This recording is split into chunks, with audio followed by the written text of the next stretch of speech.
Hello, everyone, and welcome to Neurocracy. Today, we're joined by Dr. Ralf Wessel, a professor of physics at Washington University here in St. Louis. His research spans three unexpected but connected areas: neural population dynamics, the synergy between AI and the brain, and more recently, the computational aesthetics of mosaic art. Dr. Wessel, thank you so much for joining me today. Well, it's a pleasure meeting you. So, the first question for you is, how do the worlds of physics and neuroscience intersect, and how did you find yourself working at that boundary? Yeah, so there's at least two intersections. So one, the sort of maybe older one, is sort of known as biophysics. And so neurons are made of membranes and ion channels. And the understanding of the flow of ions is totally determined by laws of physics. And so that is definitely, for decades already, has been an intersection between physics and neuroscience. And so but more recently, neuroscience has moved into recording from a large large number of neurons. And so we basically we get huge data sets of neural activity when we record from the brain. And and this amount of data, to make sense of this type of data, it's basically impossible without math or physics. And so these are sort of the major intersections. It's a very microscopic scale of single neurons, where the ion channels determine the flow of the ions. And so obviously, as I said, that's all physics. But then also it's a much larger scale of understanding how all these neurons work together. And so then we reach the sort of the realm of dynamics. And so all of this requires some understanding of physics. Yeah. Interesting, interesting. When I first came across your research, I was actually a little confused on how physics and neuroscience came together, but that is very fascinating. Well, One actually, of the terms, a or lot of people are confused about that. And yeah, at this point, I can advertise. I teach a class called Physics of the Brain, and a lot of students love it for that reason. That they learn sort of sometimes for the first time where the intersection between physics and neuroscience actually lies. And so, yeah, so that's yeah. So hopefully, you will take that class. yeah. I did see it on your website actually. I was looking at Oh, some of the reviews from the class too. So, oh, yeah, I mean, okay, all perfect reviews there. Um, great. One of the terms that I saw when I was looking at your work is this idea of criticality. And I did some research on it, but I was wondering if you could explain what criticality is and why it's important when we're trying to understand the brain. Yeah. So at sort of at a high level description, criticality is a sort of a regime of neural activity where that is sort of maximal complex. And you can think of it, at, a neural activity could be perfectly regular. Okay, so that would be one way. Or a neural activity could be totally random. So that would be another extreme. And neither one of them are interesting. I mean, you cannot really compute anything with regular spike trains. I mean, regular pulses of electrical activity in the brain. And you cannot compute anything if you have pulses of activity. So I'm backing up a little bit. So neurons generate electrical pulses in our brain, and that is how they communicate and compute. And if you have so now if you have these two extremes, either perfectly regular or perfectly irregular, neither one is good and so to do any computation. So somewhere in between, there's sort of the sweet spot where the activity is not perfectly regular and not perfectly irregular, and that is achieved. That sweet spot is achieved at a point of activity that we refer to as a critical point. And so that is one way of thinking about criticality. So it gives you a maximal way of computation, so the highest dynamic range of computation. And so computation is in a way optimized at that regime. And so to find that, to demonstrate that that regime exists in the brain, you have to record from a large number of neurons, hundreds of neurons, and to record the neural activity of them. And then there are sort of analysis tools that we have developed to detect how close a brain is to this state of criticality. And so and that had been around for a while. And so one discovery that we contributed was that the brain actually settles towards that regime, and that is when you disturb it, then the brain fairly quickly, within a fraction of a second, moves back to this regime of criticality. So basically, you can disturb it, move away from it, and then it has mechanisms in the brain so that it moves back to this critical regime. Interesting. I saw that you actually co-authored a paper recently, or I think maybe 2024, so not like last year or anything, but I saw that in the paper that you and your colleague were talking about how sleep restores criticality in the Mhm. brain. And it's really interesting because I talk about sleep a lot on this I channel. saw And that on your podcast. There's yeah, tons yeah, of yeah. sleep videos on there. Yeah, Yeah. and I actually worked in Dr. Eric Herzog's lab at WashU a Uh-huh. few years ago, where I helped with some projects on circadian rhythms. And Uh-huh. when someone asks me like the purpose of sleep, the first thing that comes to my mind is like this refreshing like neurochemical bath. But seeing Uh-huh. your paper actually challenged that perspective a little bit, and this Uh-huh. idea of restoring computational power. So I was curious if you could maybe talk a little bit about that paper and how sleep and criticality might actually be related. Yes, well, so what we discovered there was that during wake, our brain tends to sort of move away a little bit from this critical point, and but then during sleep, the brain sort of has mechanisms to move closer to the critical point again, and so that was our key discovery there, and it's sort of it points to the fact that maybe there is additional purposes for sleep other than what you just mentioned, the chemical recovery. So there could also be a recovery at sort of at the level of dynamics and computation. And so that was sort of the insight that we gained from that. Interesting. Yeah, and that, by the way, happened in the lab next to Eric Herzog's lab. Oh. So there's a new professor, Dr. Hengen, and he and I we worked together on this project. Oh, that's actually really cool. Yeah. Yeah. So, one of the things about your research I saw is, this deep connection with AI and, some work with deep neural networks and studying how the brain kind of codes Mhm. information. So I was curious if you could elaborate a little bit because, like as a high schooler, I myself like didn't quite understand this part of your research as much as the other parts. So, yeah, Yeah, sure. No, of course, it's so we all use AI these days, of course, and AI has become like really powerful, yeah, and but when it when we now start to remember where did AI really come from, and so over the last few decades, AI was largely inspired by principles from the brain.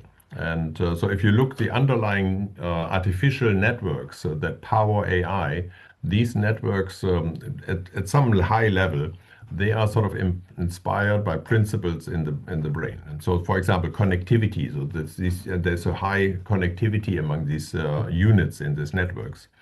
And also there's non-linearity. So like these units, they add up all their inputs and then eventually they have an output coming out. And so there's a strong non-linearity.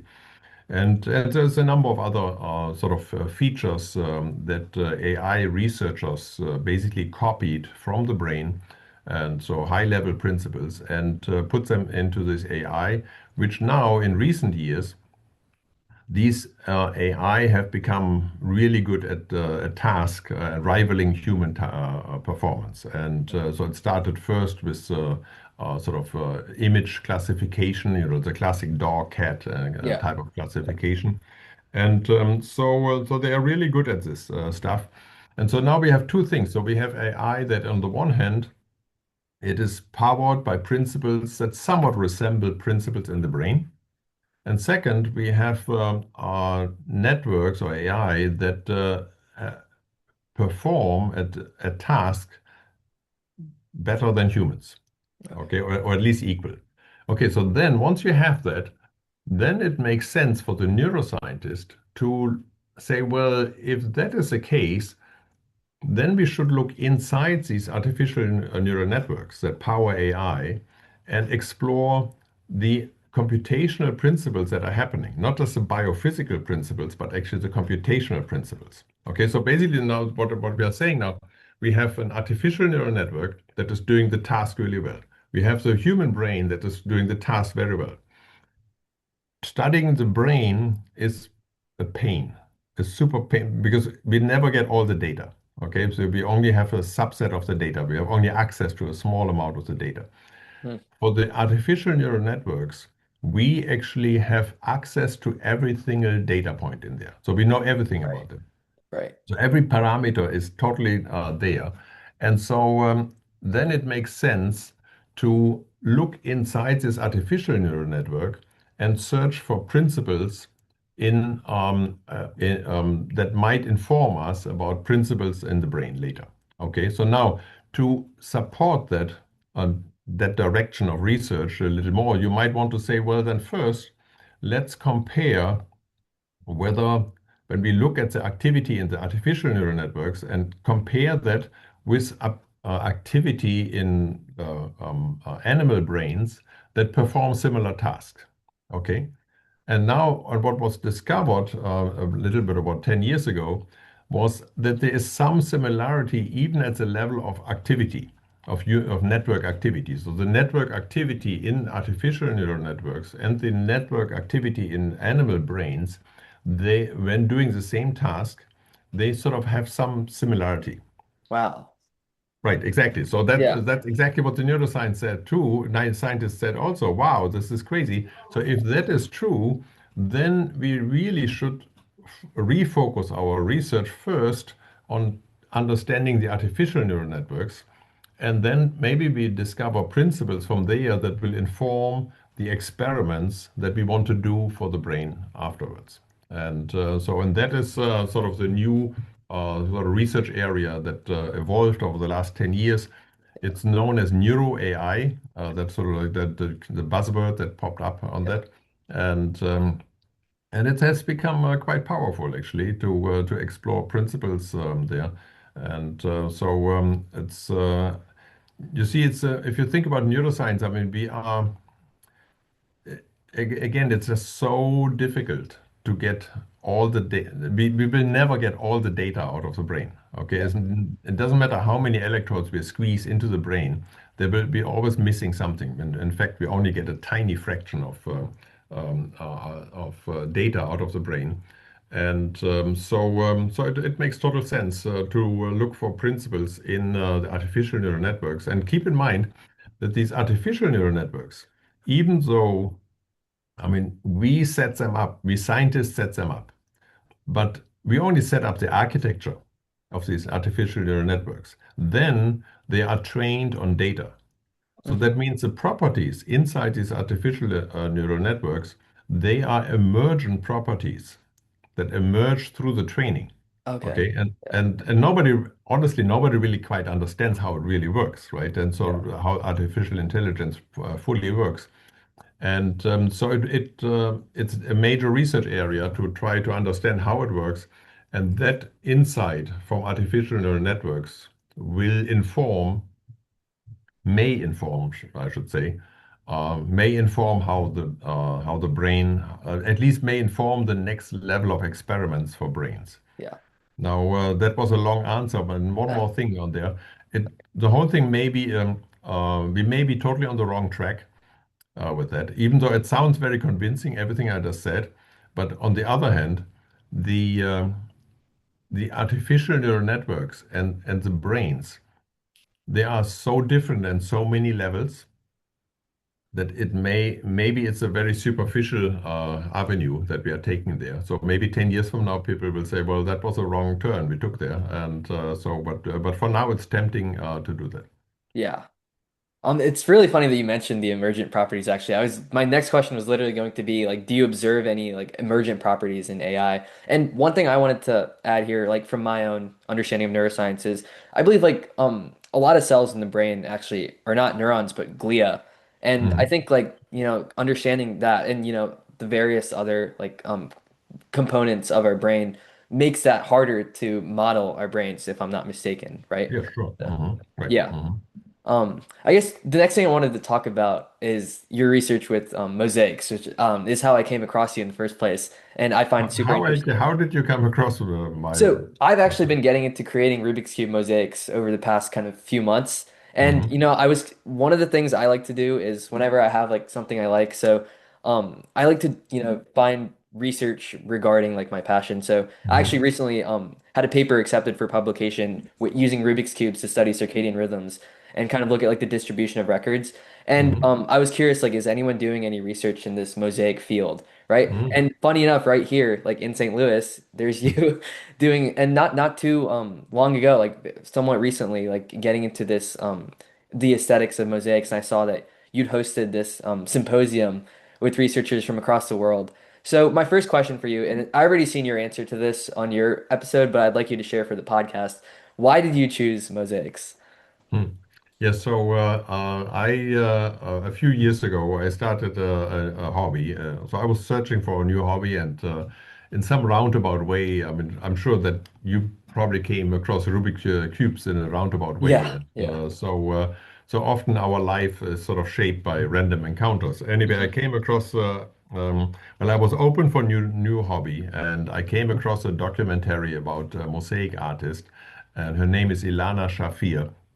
And when I saw that documentary and how she makes mosaics, then I thought, well, this is really cool. This is something I would like to do.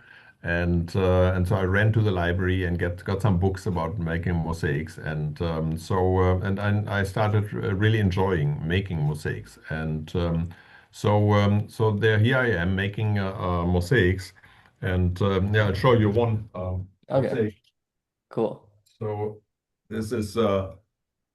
Let me just get rid of the blurring just a Yeah, yeah. second. I think it'll make it a little easier to see. Makes it a little easier. Yeah.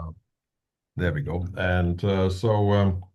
So here's one of my mosaics, and so it's made with out of marble, and so this is cut out of I cut these out of big slabs of marble and Wow. turned them into these tiny little pieces, and then arrange them in a way that somewhat interesting perhaps. Yeah. So this is super fun. It takes maybe 20, maybe 30 hours to make Wow. something like this. I really enjoy the process. I enjoy sort of the design phase, so it's great fun to make this. And then when sort of along the way, I started wondering, well, can I combine this sort of hobby Yeah. with my professional work? And Right. after Yeah. all, I work in vision, and I mean, the main part of my neuroscience research is on vision, so how our vision works.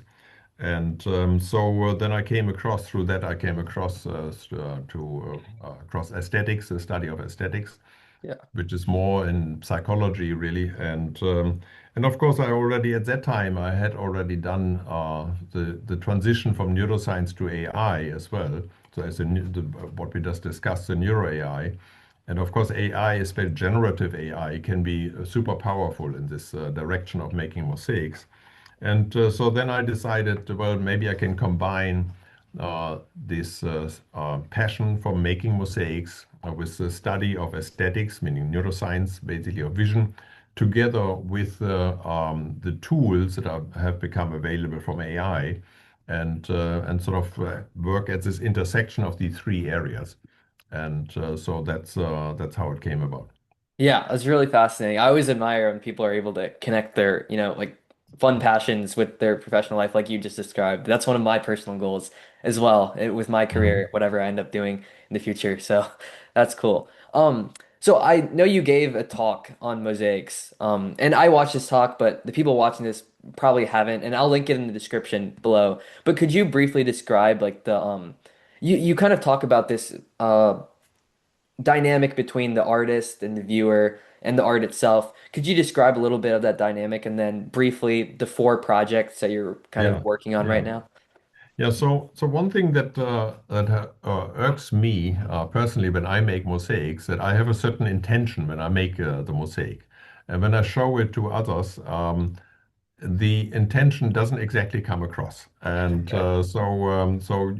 which is in a way fun because the viewer, they have so many interpretations, which is fun Mm. by itself. Yeah. And but I realized that even though it's an interesting mosaic, it's the communication between me as an artist and the viewer is not all that strong. And I would like to make mosaics that are more engaging, where there's more engagement between the artist and the viewer, and the engagement is through the mosaic. And to facilitate that, I would like to use a number of tools. And so one tool is that we study, with the study of aesthetics, we study how humans actually perceive mosaics, and also whether we can find their preferences. What do they like in a mosaic, actually? Yeah. And so once we have that, we can take sort of these features that a particular subject might like in mosaics. And then we can take those features and we can feed those into the generative AI. And then the generative AI, based on the inputs of, well, the artist input of having a certain idea, a certain message or theme that they want to express, together with the inputs from the viewer's preferences about certain features, then the generative AI could make design suggestions that best match the preferences, well, both the artist intention and the preferences of the viewer. And then we can, once we have those design suggestions, then we can use that. Um, then, well, that's where the human mosaic artist would come in again, and they would take these design suggestions and interpret this in mosaics. And that is and that's not a copying, right? And so, so when we take an image and we interpret this into mosaics, there's a lot of decision points in there, so a lot of interpretation going on. And so it's not a simple copy of a picture into a mosaic, but it's an interpretation that has a lot of human touch in there. And so so that is one thing. So going through the sort of aesthetics through AI and the artist, the human artist, in the design phase, and also the human artist in the mosaic sort of fabrication process. Yeah. And then we would like to make a more direct comparison between the humans and the AI by having AI agents look at the mosaics that we make and interpret them themselves, and so have a conversation about that. So we Yeah. are setting that up right now, or we did it already. So we have a group of agents, AI agents, and we initialize them. We tell them what their expertise is. And so let's say one of them is an art historian, the other one is maybe a mosaic artist, Yeah. and I so think on. you mentioned like a Byzantine. Right, exactly. Yeah. It could be a Yeah. Byzantine artist and Yeah. so on. So they have certain preference. So we tell them ahead of time, we initialize them, Yeah. what their personalities are in terms of their expertise and their preferences. And then we show them a human-made mosaic, and then well, they have a conversation. So they first evaluate it by themselves individually, and then they listen, they read each other's comments about the mosaic. And throughout the conversation that arises, they change their opinions. So they actually change how they look at the image, because they maybe the mosaic artist say, well, this art historian actually had something interesting to say, and I will implement it also. And so it's a tool that we would like to offer to artists, because then while you're making artwork or designing artwork, you can get fairly immediate feedback how other, in this case AI, but Yeah. how other point of views might look at this. Hmm. And Yeah. and I think that could be very powerful. Again, in the with a goal to enhance the engagement ultimately between the viewer and the artist. Yeah. So that's the plan. That's cool. So I saw that you'd hosted the International Mosaic and Brain Symposium last year, and first of all, I thought that was really cool. And I saw that there were some pretty cool things about it too. For example, like how you seated the people across disciplines next to each other to kind of get that cross-disciplinary talk. So could you briefly like describe what that symposium kind of the goal was, and kind of maybe what some of your takeaways were and what actually happened there? Yeah, so the objective was that well, I had talked to a number of mosaic artists before, and I had sensed there was sort of a reluctance of accepting AI into their tool Yeah, chest, and so then I thought it would be cool to have a symposium where we have experts, mosaic artists, we have experts on the study of aesthetics, and we have experts on computer science, meaning AI and art, who work at the interface of AI and art. And so I invited from each, I invited about three, and so expert, and then we had a symposium here at WashU, one day where we I encouraged everybody to present. Obviously, everybody always likes to present from their own perspective first, right. and but I encouraged everybody, in addition, to also seek at least one perspective from one of the other two themes. Okay, and that was interesting. It what came about was that the AI researchers, they were actually very open about expressing the limitations of AI, and partly in particular that the AI is presently trained on data that is not all that human-like. And it's very sort of unnatural training. And so, for example, one researcher, his project is to train AI not on static images that are be scraping from the internet, but on cameras that he straps on children. So there's little children walking around the Wow. room, the living room, and he uses that visual input to train AI. And Wow. so obviously that's much more human-like. Yeah. So, um, but he's saying that is not there yet right now. So the AI that we're using right now is largely trained on sort of artificial stuff, not on it's not, doesn't get the same training as a human experience.